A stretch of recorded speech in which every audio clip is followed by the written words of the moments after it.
nawe agira icyo avuga. Murakoze.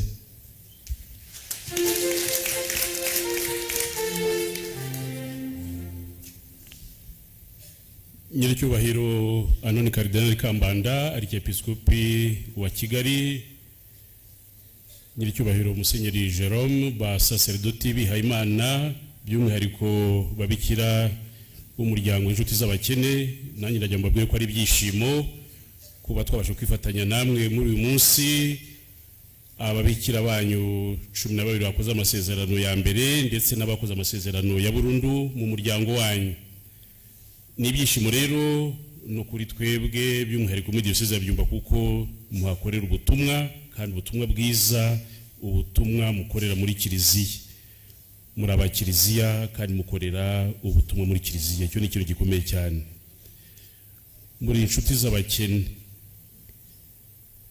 isi yacu ishobora kuba irimo abakene benshi cyane, rimwe na rimwe wenda tutanazi, cyangwa kimwe se hari abo twibwira ko ari abakire.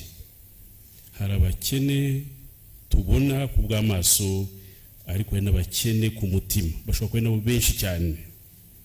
Abo ngabo nabo sinzi wenda niba mujya mubatekereza mu butumwa bwanyu. Turi benshi, hari benshi babakene ku mutima, bakene kumva ijambo ry'Imana kugira ngo ribazamure, bave mu bibi by'isi, bave mu cyaha, maze bakira ibyishimo by'ivanjiri.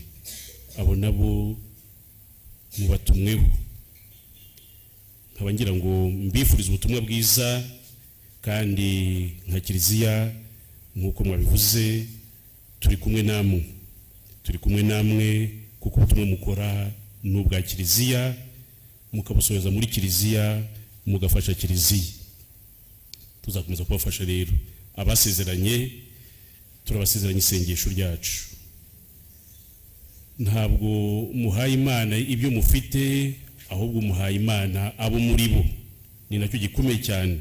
Ntabwo twiha Imana kubera ko wenda hari ibyo dufite, ubukungu bwinshi twifitemo, ibyo tugomba guha Imana, ahubwo tuyiha abo turi bo. Iyo uhaye Imana icyo uri cyo, niyo mpano ikomeye cyane, ngo ubukungu bukomeye twebwe abantu dufite. Abo turi bo biruta kure ibyo dufite. Mwebwe rero mufite amahirwe ko mwihaye Imana, mwayihaye abo muri bo, ntabwo mwayihaye ibyo mufite, kuko Imana ifite byose. Ibyo bizahora bibatera ibyishimo, kwishimira ko wahaye Imana impano ikomeye iruta ibindi byose, ari wowe ubwawe bwite, kugira ngo ikujye igikoresho, igutume kuri babakene, abakene bagaragara amaso na babandi batagaragara amaso. Ndabifuriza ubutumwa bwiza, cyane cyane mwebwe amaze gusezerana, ko n'abandi bavandimwe mwese mube abihaye Imana barangwa n'ibyishimo. Muhora mwishimiye yuko mwihaye Imana, yuko mwayihaye abo muri bo. Ibyo byonyine mukumva ko bibahagije, nta kindi mukeneye kinyongera kirenze iyo mpano mwahaye Yezu, kugira ngo nawe abakire, abaha ubutumwa, abatume muri kiliziya, maze mugende musange babakene bari hirya no hino, abo tubona n'abo tutabona. Ndangije mwese mbifuriza rero umunsi mwiza, ubutumwa bwiza. Ababikira mwaziranye umunsi, ndabifuza guhora muri ababikira bishimye. Murakoze.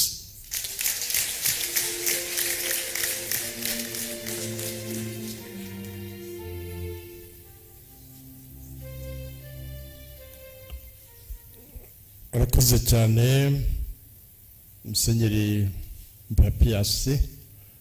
Diocese ya Byumba duhurira ku buryo bw'umwihariko henshi muri paruwasi ya Gahanga. Ari ababikira inshuti z'abakene, ntabwo bonarinzi cyane isano bafitanye na diocese ya Byumba.